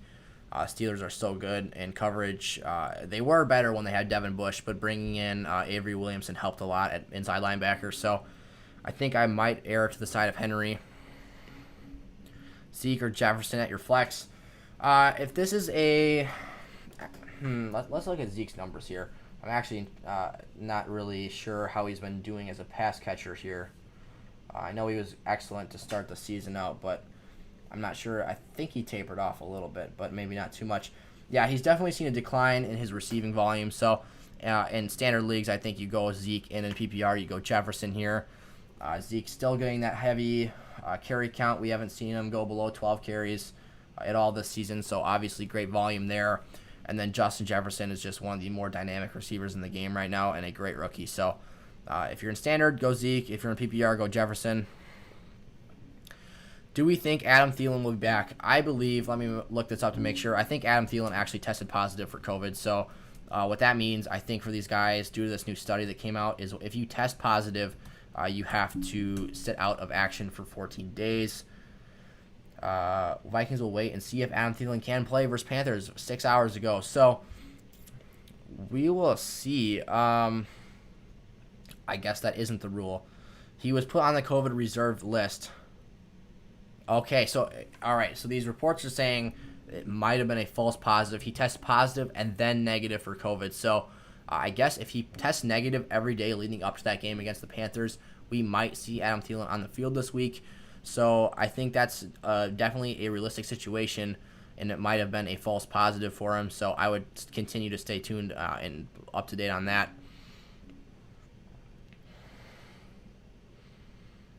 If Adam Thielen's back from the COVID list, you're going to start him. Yeah, Roy, I think that's a solid option. Curtis Samuel and Godwin are good options as well. I would sit Deontay out of those four guys. Deontay Johnson has the toughest matchup here, and I think he had one catch and 5 yards against them last time. Baltimore 1 for 6. My bad. Missed by a yard. But CEH, Robbie Anderson, or Jalen Reagor at flex in a standard league. And by the way, keep up the great work. Thank you so much, Janice. I really appreciate your support here on the channel. I would go...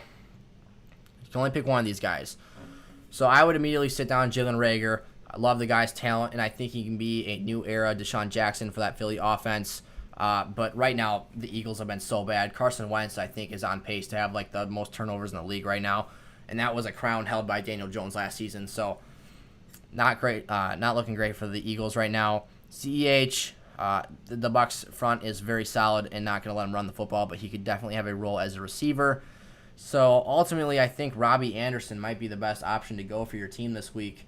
If we take a look here, the Panthers are playing the Vikings, and Teddy B is coming back. And Teddy B, we've seen him feed the ball to Robbie all season long, so I really like that route there. So I think you go Robbie in your lineups this week, even in standard.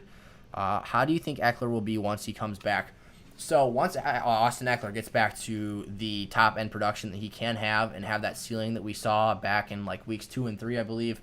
Let me go and look at his stats from that time. He started the season off kind of slow because we didn't see him catch more than one pass, but he did have 19 attempts week 1, 16 in week 2, 12 in week 3, and then the injury in week 4 against Tampa.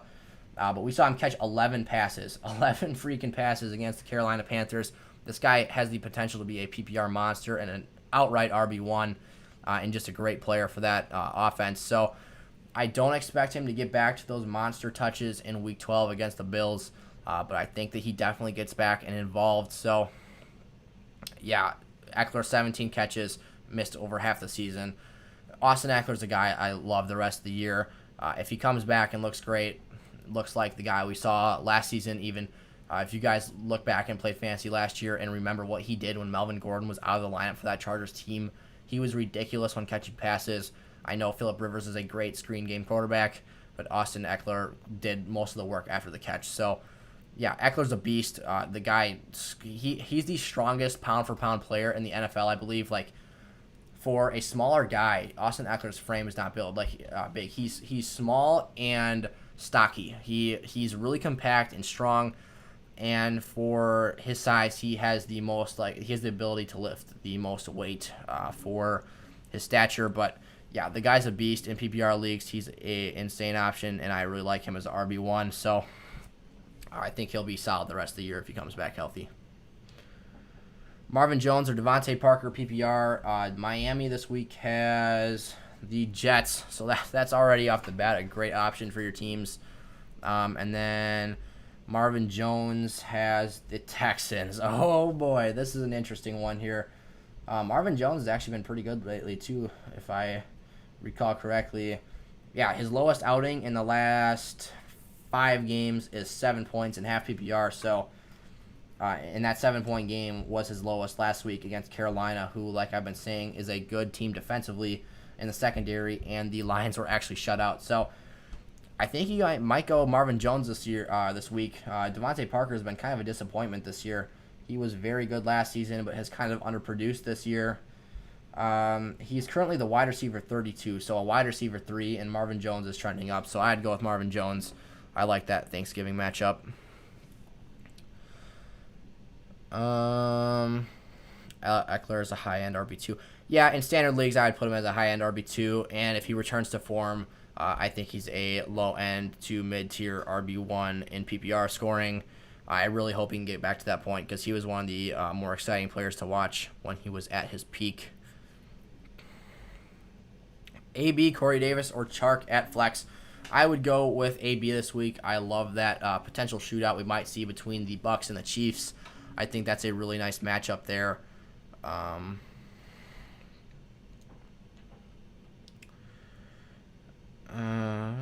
What else do we have here?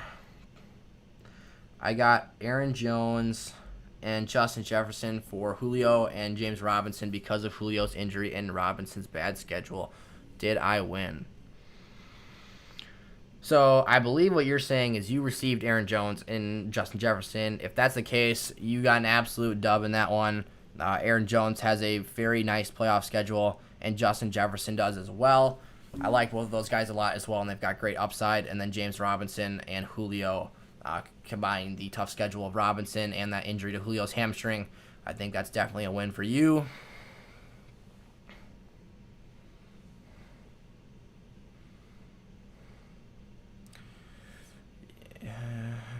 Yeah, that's good input, Fantasy Geek Freaks. I think that definitely CEH is a guy to be somewhat cautious about with that difficult matchup. And then Gibson's going to have a nice game as well.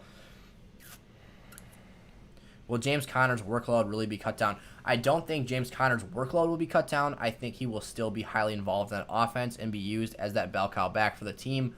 But I think that James Conner will see a little bit less of a average yards per touch because his matchups are tougher. So I think he's going to be less productive. I think he's going to need more. He's going to need more scores in the red zone to keep his value up to where it is right now because the yardage totals will not be quite where they are today. Yes, Eckler is one of the more underrated NFL running backs. There was actually this thing that was talked about in the offseason from one of the fantasy analysts over at BDGE, and they're talking about how Austin Eckler, you were pretty much just not drafting him simply because of the fact that he was an undrafted NFL free agent. So he's been one of the more productive, efficient, and explosive guys in the league since he's came on here from day one. Definitely a guy that is super underrated and deserves more respect. Thoughts on Julio playing this week? He's a game-time decision right now. I would definitely stay tuned and up to date on that. It's going to come down to the wire here. If you guys watch the Fox pregame show, Jay Glazer usually has all of you guys covered. Or if I can get into the habit of doing it, if you guys go over and follow my Twitter, you guys can see it up in the box in the top corner of your screen. I might start posting the ins and outs about an hour before game time as well. But I would have to start making that an emphasis for me. So let me know if you guys want to see me do that. I could definitely try and get that going for you guys. But yeah, Julio, I'm not sure if he's going to play this week. Hamstrings are really bothersome, and we've seen guys like Devonta Adams this year miss time for it. Obviously, Austin Eckler had a huge hamstring injury. Kirk, Tim Patrick, or Sammy Watkins at flex. Tim Patrick, was a guy I actually really liked as a waiver wire pickup for a lot of weeks, but then we started seeing the Broncos go more towards their young talent and deferring some snaps to those guys of Tim Patrick. So I would move off him. I think Christian Kirk might be the option to go here. Sammy Watkins might come back from injury this week, but I think that he is a bit more of a risky play. Should I trade Miles Sanders and Tyreek Hill for A.J. Brown and Aaron Jones? Okay, so Aaron Jones is my higher rated running back by one spot, and Tyreek Hill is my higher rated wide receiver by, I believe, 4 spots. He's my wide receiver 3, and I think A.J. Brown's my wide receiver 7 the rest of the year. If you're in a standard league, I think having a better running back is more valuable to your teams. And I think Tyreek Hill and A.J. Brown are both very similar players. They're guys who get in the end zone a lot, but they're also guys who don't see 10-plus touch games. I mean, they're guys who can get a ceiling of really like 6 catches, anywhere between 3 and 6 targets per game, or receptions is what we see from them on a typical basis. So I think I would take the Aaron Jones side of this one, just because the Packers offense has been better than the Eagles offense. I think Miles Sanders going forward into next season will be a better prospect in the draft, because I think Aaron Jones won't be a member of the Packers next season, and that comes from a Packer fan. I just don't think we have the money to do it, so I would look to move off of Miles Sanders this year, though, and get Aaron Jones on your team. Should I start Michael Thomas this week? Yes, I think you should start Michael Thomas. He's getting back to his form that we saw last year, and with Taysom Hill as a starting quarterback, he was very good in that game against the Falcons. Let's look up Michael Thomas here, what exactly he had in Week 11. 9 for 104. That's great. Didn't even score a touchdown, but was a guy who put up a very nice reception total, and I think that's what you can expect from him the rest of the season, because they like to get it to him short and have him get run after catch.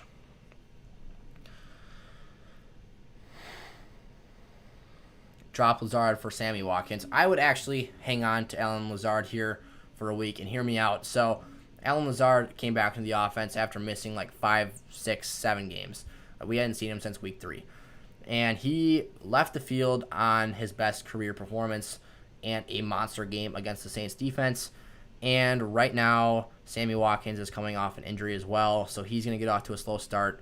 I think after a couple weeks here, Lazard gets back into the motion of things, that offense gets back into the game plan, and they start using him more and more, and Aaron Rodgers can depend on him. So Allen Lazard, a guy I think Rodgers trusts, and I like him on teams. I would hang on to him there. James Conner or Raheem Mostert, rest of season, half PPR. So the big factor for me here is, can Raheem Mostert stay healthy? I think that Raheem Mostert is the better player in that two-player option there. Raheem Mostert was putting up RB1 numbers when he was on the field early this season, but he just hasn't been able to stay on the field. James Conner has been a dependable bell cow for teams. I mean, he's been getting a lot of volume and a lot of touches in that offense, but his schedule is not very nice the rest of the way. So if Raheem Mostert stays healthy and gets back into that offensive role we saw from him early on, he is definitely the route to go.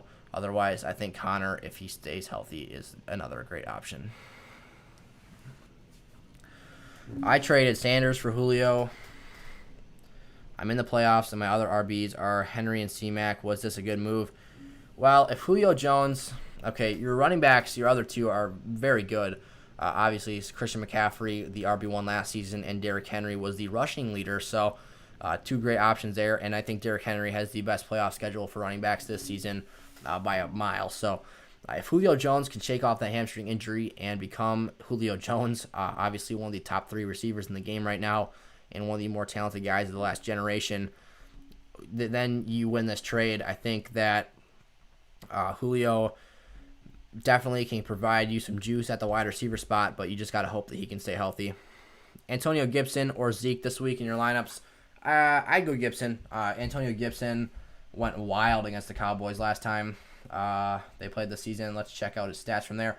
20 touches for $128 and a touchdown, and he didn't even have a catch, and he's a very great receiver. So Antonio Gibson might not see quite as many yards this week, but if you toss in some receptions there and some yards after the catch, I think we're looking at a very good output for him here on Thanksgiving. Should I trade Julio for Eckler? So if you need some help at running back, I think Eckler is a great guy to go out and trade for, because like I said, I think he's an RB1 the rest of the season in PPR. But if you don't need help at running back, and Eckler would be a borderline flex play for you, because I know some teams are super deep at running back in smaller leagues, then I might hang on to Julio. But both guys have some injury risk. But ultimately, I think running backs are more valuable in fantasy. Should I start Big Ben or Taysom Hill at quarterback? I go Taysom Hill this week. Taysom Hill's got the rushing upside in his game, and Big Ben has the Ravens. And who knows when that game's going to be played, because they just delayed it to Sunday night. So obviously it was going to be played tomorrow, but that's not going to happen anymore. So I would go with Taysom. Start Antonio Gibson, CEH, or Mostert. I think you go Antonio Gibson here again. Great game against Dallas last time, and I think on the primetime spotlight of Thanksgiving Day, he will do a very nice performance for you guys. A.J. Brown or Curtis Samuel this week? Go Curtis Samuel against the Vikings. I think we were just talking about this here a little bit ago. We were actually considering playing Nelson Aguilar against the Falcons over A.J. Brown this week, just because of how poor A.J. Brown did last time this season against the Colts. He's definitely going to do better than he did last time. I think he's going to have multiple catches in this game. But Curtis Samuel has the much better matchup and has been on fire in the last 4 of his 5 games. So I like Curtis Samuel there. What do you think of Taysom Hill losing tight end eligibility? And I'm choosing to leave him at tight end. So it's a little bit scummy, I'll be honest, but I mean, whatever you got to do to win, right? I think that, you're probably not going to be able to edit the rest of your lineup if you keep him in at tight end, because I don't think ESPN lets you save your lineup if you have an ineligible player in there. But yeah, I think if you could do it, why not pull it off? I mean, your opponent's going to be pissed at you, and your commissioner in your league is probably not going to be too impressed with your behavior either. But, I mean, it's worth a shot. If they call you out for it, then I guess that's the worst-case scenario. Best-case scenario is he goes off again and gives you some great value in your lineup. So why not go that route? Did I miss trading Deandre Swift for Miles Sanders?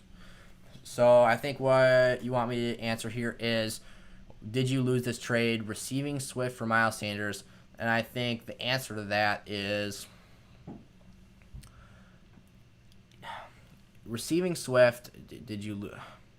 I think I'm interpreting this right. Did I miss trading DeAndre Swift for Miles Sanders?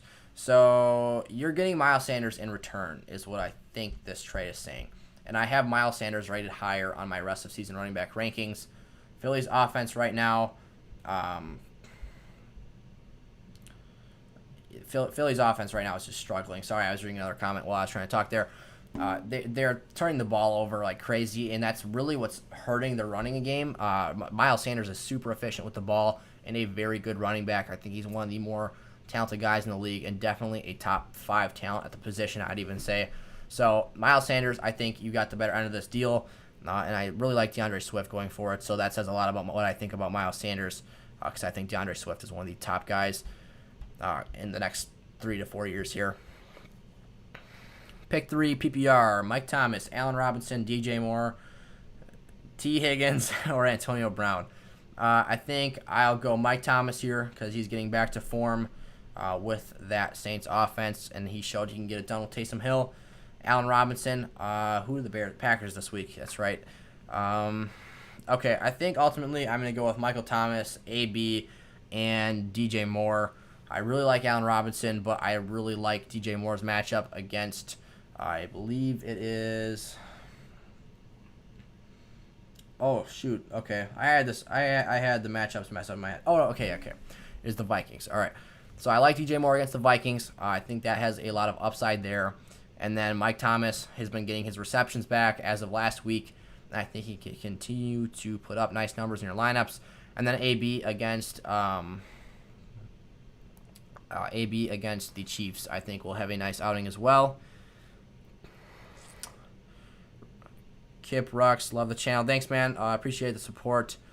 Glad to have you on the stream here. Appreciate all the input. This is a great channel. Thank you. Thanks, Ron. Love having you guys on the channel here. Happy to help you guys out however I can and continue to put out content as frequently as possible. Awesome content, dude. Keep it up. Thanks, Nicholas. Really appreciate you.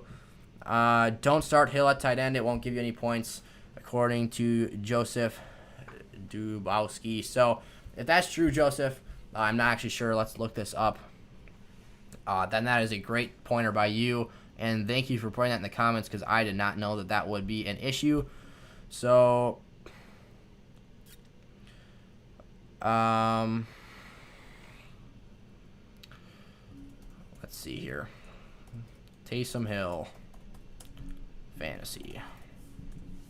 If you guys can't gain any points from him, is now a QB option only. Yeah, so it looks like you guys, not only is he ineligible to be put back in that tight end spot, but you guys actually can't gain any points out of that. So thank you so much, Joseph. I actually did not know that. So great pointer by you there. That probably just saved whoever's lineup. I told him to keep him in there. So good speaker there, or good point out there. Do you still have Sanders over Jacobs for the rest of the season? Yes, I do, and I think that for me, it's just a matter of I see Miles Sanders having higher upside. I mean, I like his playoff schedule better, and Josh Jacobs doesn't catch many passes. He's had a touchdown spike the last 3 weeks here, though, granted, so Josh Jacobs is on my rise here, and I've got him on my radar as a guy who is kind of exceeding his expectations right now, so I think he's a guy who definitely, both of them are RB1s the rest of the year, but especially in PPR leagues, I like Miles Sanders a little bit more, but Josh Jacobs is still a stud in standard scoring.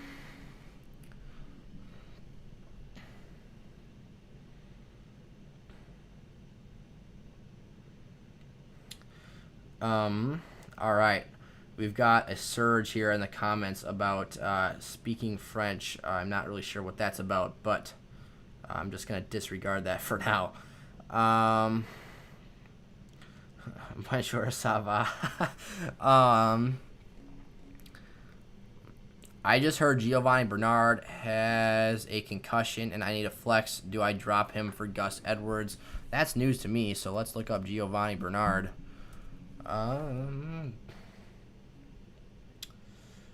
Giovanni Bernard.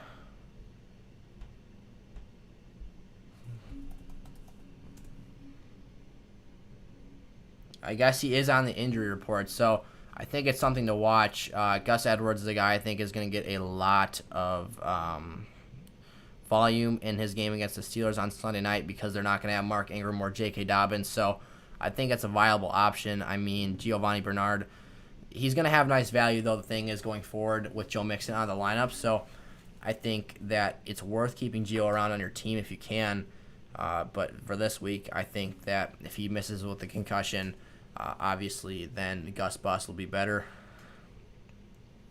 Start 2, Kalen Ballage, Kenyon Drake, Wayne Gallman. This week, I think, unfortunately, I got to go Gallman and Kenyon Drake. Ballage has been great the last few weeks, but with Eckler looking like he's going to come back, I think that you don't want to start Ballage in case he doesn't get many touches. Derek Carr, Lamar Jackson this week. Derek Carr's got the Falcons. Lamar Jackson has the Steelers. Lamar turned the ball over 3 times, I think, against Pittsburgh last time, and Derek Carr's got a very weak secondary, so I think there's a realistic case here to be made for Derek Carr this week. I don't have any issue going Derek Carr. I think that's a solid route to go. Lamar Jackson is going to have to put up some numbers to keep up with the Pittsburgh offense, but that defense is very good and could be an issue.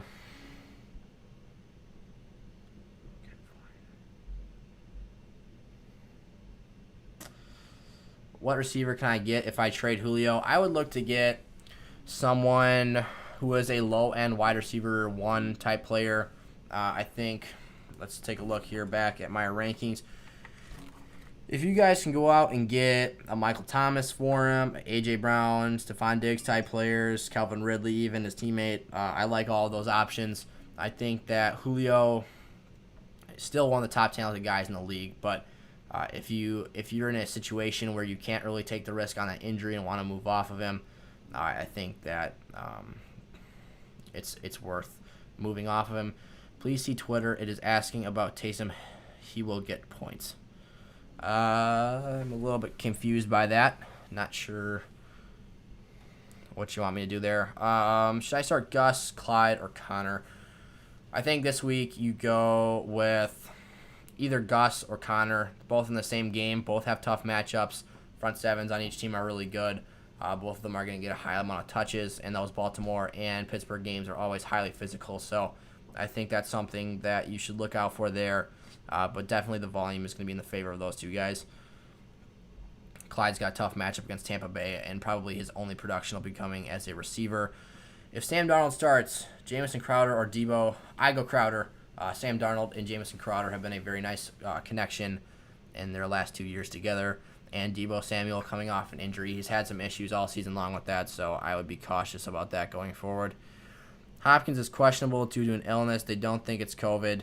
Should I worry about him not playing on Sunday? Alex, something to keep your eye on, something to definitely pay attention to. If he tests negative, then they can't hold him out of the game. But if he's got the flu or something, the NFL highly advises against you coming to the facility or playing. So DeAndre Hopkins, definitely a guy to keep an eye on, because if he does end up sitting, you're going to need to find another option. So something definitely to look out for there. Who should be my flex rest of the season? Corey Davis or Debo Samuel? I think you should keep them both around on your team. I wouldn't drop either of these guys, but Debo Samuel as a rookie was fantastic, both as a rusher and a receiver. I mean, he was getting end arounds and getting explosive plays off of wide receiver running attempts, so I really like that option. Corey Davis, solid as well for that team. So,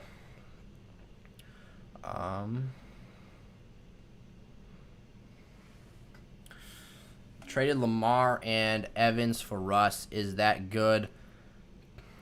I think, yeah, if you got Russ in return and Mike Evans, I think that's definitely a solid deal. And two guys that you can look to use in your starting lineup for your teams. Lamar Jackson has a nice rest of the season schedule, but Russ is Russ, and I think he's going to stop throwing such a high amount of picks going forward the rest of the year. And Mike Evans is moving up my boards as well. Selvin, Ahmed, David Montgomery, Frank Gore, Mike Davis, start 2 half PPR. I would go... Ooh, this is tough. Mike Davis, definitely a lock for 1. And the other spot, honestly, I would go Montgomery. Not a huge fan of Montgomery this week, but with Myles Gaskin potentially coming back, I think that's your best option to get the most touches against Green Bay, another weak running defense as well. So, Myles Gaskin is back at practice, which is what worries me about Salvin Ahmed. But if Myles Gaskin does not play, then I would move Ahmed ahead of Montgomery in those rankings. Who should I start? Chark, Kirk, or Davis, or Rager? I think I would go... Mike Lennon, terrible quarterback option. I don't like Chark or any Jags offensive weapon besides James Robinson this week because Mike Lennon is terrible. Rager is not reliable right now because Carson Wentz is throwing so many turnovers, and he's really boom or bust. I think Kirk might be the way to go this week. Christian Kirk has... Let's check this again. Patriots, yeah, I think that might be the way to go here. Otherwise, the Jags are playing Cleveland, but I still don't think Mike Lennon is competent, so I would look to move off of that. Wrapping the stream up here in about 9 minutes. I'm going to go until 5:50, so thank you guys so much for all of you guys that have tuned in so far on the stream. I think I'm going to make this a weekly thing because this has been very fun for me. I'm hoping I'm helping you guys out a lot here as well, so thank you guys so much for tuning in here. Let's answer some more questions here until 5:50, and then I'll wrap the stream up here. So thank you guys so much for all the comments and questions. I'm hoping I'm being useful to you guys. Rodgers or Brady? Now, I don't know if you're asking me this question as a collective career, like who's the greater player.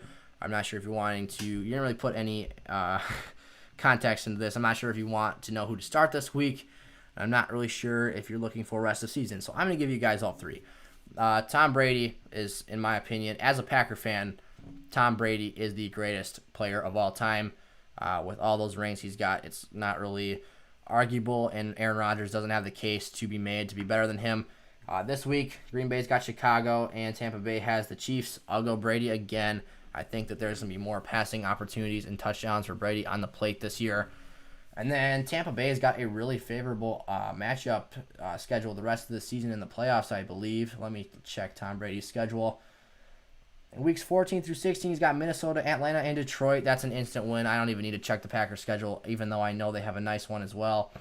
Tom Brady's got some teams he can throw all over the rest of the year, so definitely like going Tom Brady in all three of those categories there. But Rodgers still does have Tennessee, Carolina, and Detroit, so teams you can throw on, but not quite as well. Colin Kaepernick and Tim Tebow for Pat Mahomes. Heck yeah, man. That's a great trade. Thoughts on Jk Dobbins rest of the season? When Jk Dobbins comes back, I think he takes over as the lead tailback for the Ravens. He was my top-rated running back coming out of the draft this season, and I actually thought he should have went over Clyde Edwards-Helaire to the Chiefs, despite the skill set fitting Kansas City a bit better. But I really like Jk Dobbins. I think next season he's going to be a beast. I wouldn't be surprised to see the Ravens cut Mark Ingram in the final year of his contract, so I think that is definitely a realistic situation there. Is Colin Kaepernick valid or no? You guys are goose. Raheem or Debo at my flex? I'd go with Raheem just because running backs can be a little bit more safe than a wide receiver, especially a guy coming off an injury. Thanks for stopping by, Roy. I'll see you next time, man. Diggs or DK rest of season? I put Diggs slightly ahead of DK, and the only reason why is Diggs and DK are both really good guys over the top, and they're both really good standard scoring league guys. but Diggs gets a little bit more volume, so I think that's the route to go there. I really like both of those guys, though. And then if we go...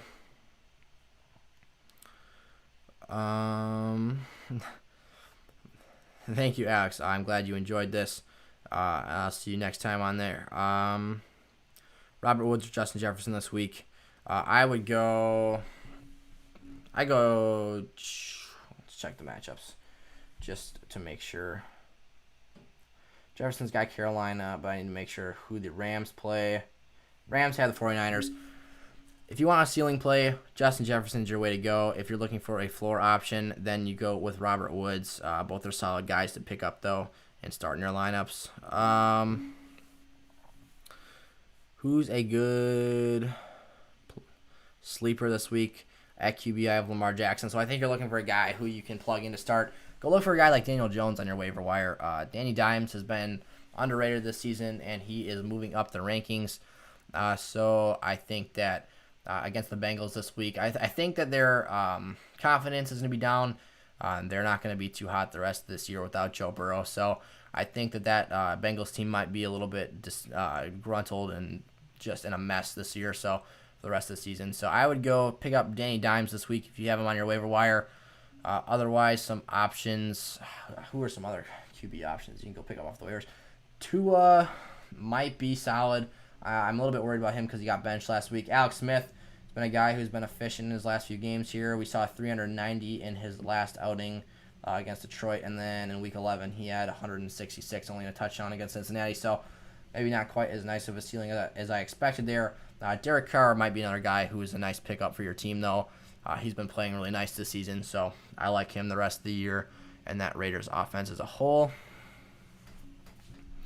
Debo, Beasley, Bernard, pick one. I will go with Beasley with Bernard supposedly being in concussion protocol.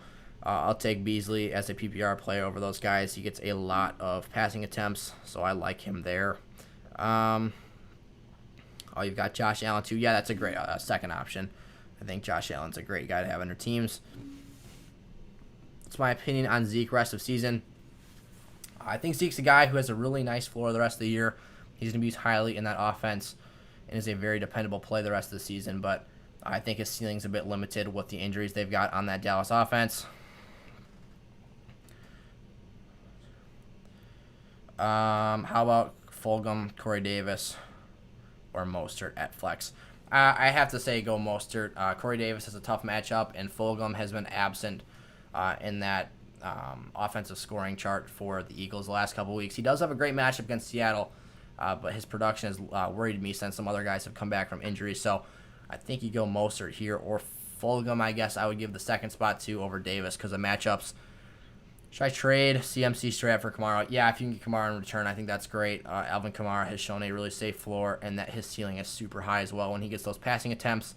I think that we definitely saw that floor last week, and he's going to get better from here. Who's a better start this week at flex? Deontay Johnson, Woods, Carson, if he plays, or Eckler. I would go Robert Woods. I think he's the safest route this week just because of the parentheses you've got on those other guys. Carson if he plays, and Eckler's if he plays.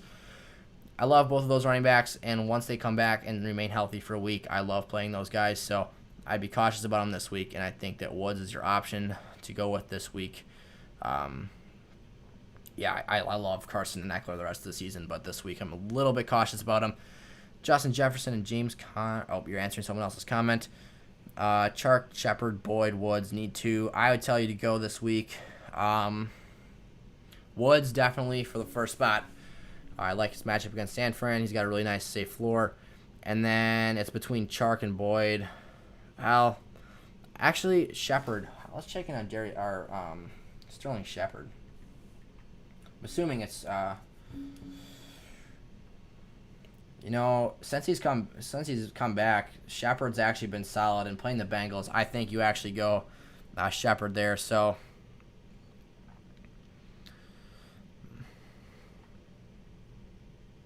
Mostert, MT, or Gus Edwards. I go MT here. I think MT has too safe of a floor, and he's got a really nice ceiling as well. Mostert worries me a little bit in his first game back, but I think he still can produce nice numbers because he's explosive. Gus Edwards is going to get high volume, but he's got a lower floor because of matchups. So Sterling Shepard or Michael Pittman this week. That's a tough one. These are both solid wide receiver twos. I think I'd go Shepard, though, against the Bengals, just because he has been trending up the last 4 weeks or so and very underrated. Should I pick up Danny Dimes or Goff? I think Danny Dimes is a guy who likes to air it out down the field, and he has some really nice rushing value as well, so he's a solid pickup. Goff has a very good offense as well, though, so I like that. Grant has been spamming Chef Boyardee, so what's up, Chef Boyardee? Pick up one running back and one flex.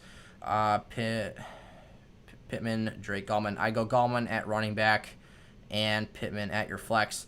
And then last question here, thoughts on Sammy Watkins for the rest of the season. I think Sammy's the number 2 behind Tyreek Hill in that offense because Mecole Hardman has been underwhelming this year. But Travis Kelce ultimately gets a lot more targets than all those guys. So he's a solid flex or wide receiver 2 stream play, but he's not a guy I'm super excited about in lineups the rest of the season. So with that being said, thank you guys so much for tuning into today's stream. I'll see you guys next time. I really appreciate all of you guys stopping by here and dropping your questions down. I will definitely be doing this again. I had a lot of fun doing this with you guys and hope I helped you guys out a lot. So thank you guys for tuning in. I'll see you guys later. And for my lineup advice tomorrow morning on Thanksgiving morning. So happy Thanksgiving, you guys. I'll see you later. Peace out.